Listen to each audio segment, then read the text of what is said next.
ಯೋಗ ಅಭ್ಯಾಸ ಮಾಡಿದರೆ ಆರೋಗ್ಯವು ಉತ್ತಮವಾಗಿರುತ್ತದೆ ಎಂದು ಖ್ಯಾತ ವೈದ್ಯ ಡಾಕ್ಟರ್ ಹನುಮಂತಯ್ಯ ತಿಳಿಸಿದ್ದಾರೆ.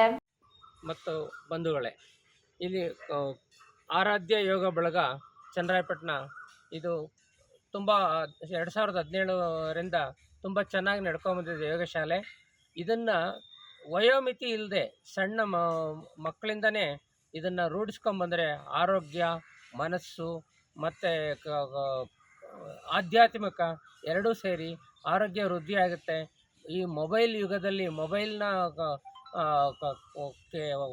ತುಂಬ ದಾಸರಾಗಿ ಪಟ್ಟಣದ ಪ್ರವಾಸಿ ಮಂದಿರದ ಆವರಣದಲ್ಲಿ ಆರಾಧ್ಯ ಯೋಗ ವಿದ್ಯಾರ್ಥಿ ಬಳಗ ಇವರ ವತಿಯಿಂದ ನಡೆದ ಯೋಗ ಅಭ್ಯಾಸದ ತರಬೇತಿ ಶಿಬಿರದಲ್ಲಿ ಮಾತನಾಡಿ, ಪ್ರತಿಯೊಬ್ಬರೂ ಕೂಡ ಯೋಗ ಅಭ್ಯಾಸ ಮಾಡಿದರೆ ಆರೋಗ್ಯವು ಉತ್ತಮವಾಗಿರುತ್ತದೆ. ಆದ್ದರಿಂದ ತಂದೆ ತಾಯಿಗಳು ಯೋಗ ಅಭ್ಯಾಸವನ್ನು ಕಲಿತರೆ ತಮ್ಮ ಮಕ್ಕಳಿಗೆ ಉತ್ತಮವಾದ ಯೋಗ ಅಭ್ಯಾಸವನ್ನು ಕಲಿಸಬಹುದು. ಆದ್ದರಿಂದ ತಂದೆ ತಾಯಿಗಳು ಯೋಗ ಅಭ್ಯಾಸವನ್ನು ಮೊದಲು ಕಲಿತುಕೊಳ್ಳಿ. ಒಂದು ಕಾಲದಲ್ಲಿ ನಮ್ಮ ಭಾರತ ದೇಶವನ್ನು ಆವಾಡಿಗ ದೇಶವೆಂದು ಬೇರೆ ರಾಷ್ಟ್ರಗಳು ಕರೆಯುತ್ತಿದ್ದವು. ಇಂದು ಭಾರತ ದೇಶವು ಎಲ್ಲ ರಾಷ್ಟ್ರಗಳಿಗಿಂತ ಬೃಹತ್ ಮಟ್ಟದಲ್ಲಿ ಬೆಳೆದು ಹೆಸರು ಮಾಡಿದೆ. ಅಂತಹ ಹೆಸರು ಮಾಡಲು ನಮ್ಮ ದೇಶದ ಪ್ರಧಾನಮಂತ್ರಿ ನರೇಂದ್ರ ಮೋದಿಜಿ ಅವರ ಪಾತ್ರವು ಬಹುಮುಖ್ಯವಾಗಿದೆ. 2014ರಲ್ಲಿ ವಿಶ್ವಸಂಸ್ಥೆಗಳು ಒಗ್ಗೂಡಿ ಯೋಗ ದಿನಾಚರಣೆಯನ್ನು ಆಚರಿಸಲು ನಿರ್ಣಯ ಕೈಗೊಂಡಿದೆ. ಅಂದಿನಿಂದ ಇಂದಿನವರೆಗೂ ಪ್ರತಿ ವರ್ಷ ಯೋಗ ದಿನಾಚರಣೆಯನ್ನು ಆಚರಿಸುತ್ತಾ ಬಂದಿದೆ ಎಂದರು. ಇದೇ ಸಂದರ್ಭದಲ್ಲಿ ಶಿಕ್ಷಕ ಚಿದಾನಂದ್ ಮಾತನಾಡಿ, ಯೋಗ ಎಂದರೆ ಒಂದು ಅರ್ಥದಲ್ಲಿ ಅದೃಷ್ಟ ಬಂದಿದೆ ಎಂದರ್ಥ. ಆದರೆ ಯೋಗ ಅಭ್ಯಾಸ ಮಾಡಿದವನಿಗೆ ಒಂದು ರೀತಿಯ ಅದೃಷ್ಟ ದೊರೆತಿದೆ ಎಂದರ್ಥ. ಯೋಗ ಅಭ್ಯಾಸ ಮಾಡಿದವರಿಗೆ ಆರೋಗ್ಯದಲ್ಲಿ ಯಾವುದೇ ಸಮಸ್ಯೆ ಉಲ್ಬಣಗೊಳ್ಳುವುದಿಲ್ಲ ಎಂದರ್ಥ.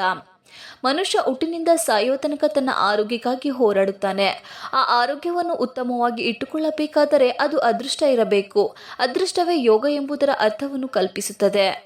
ಯೋಗಾಸನದಲ್ಲಿ ಕೆಲವು ಆಸನಗಳು ಮನುಷ್ಯನ ಅಂಗಾಂಗಗಳಿಗೆ ತನ್ನದೇ ಆದ ಶಕ್ತಿಯನ್ನು ವೃದ್ಧಿಸುವಲ್ಲಿ ಸಹಕಾರಿಯಾಗಿದೆ. ಒಟ್ಟಾರೆ ಯೋಗ ದಿನಾಚರಣೆಯನ್ನು ಆಚರಿಸಲು ಒಟ್ಟಾರೆ ವಿವಿಧ ರಾಷ್ಟ್ರಗಳು ಒಗ್ಗೂಡಿ ಶೃಂಗಸಭೆಯಲ್ಲಿ ಸಹಿ ಹಾಕಿದವು. ಈ ಒಪ್ಪಂದಕ್ಕೆ ಸುಮಾರು 6 ತಿಂಗಳುಗಳ ಕಾಲಾವಕಾಶ ಬೇಕಿತ್ತು. ಆದರೆ ವಿವಿಧ ರಾಷ್ಟ್ರಗಳ ನಿರ್ಣಯದ ಪ್ರಕಾರ 10 ನಿಮಿಷದಲ್ಲೇ ಎಲ್ಲ ರಾಷ್ಟ್ರಗಳು ಒಪ್ಪಿಗೆ ಸೂಚಿಸಿ ಯೋಗ ದಿನಾಚರಣೆಯನ್ನು ಆಚರಿಸಲು ನಿರ್ಣಯ ಸೂಚಿಸಿದವು. ಅದರಂತೆ ಜೂನ್ 21ರಂದು ಯೋಗ ದಿನಾಚರಣೆಯನ್ನು ಇಡೀ ವಿಶ್ವಾದ್ಯಂತ ಆಚರಿಸುತ್ತಾ ಬಂದಿದ್ದೇವೆ.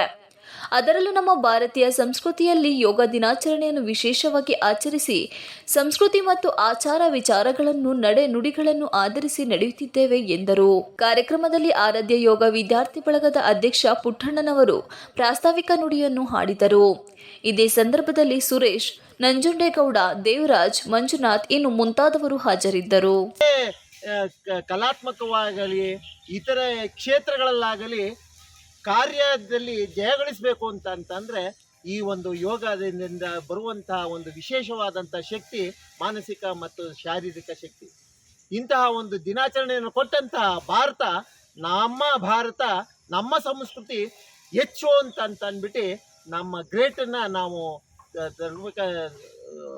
ಹೆಮ್ಮೆ ಪಡಬೇಕಾಗುತ್ತೆ.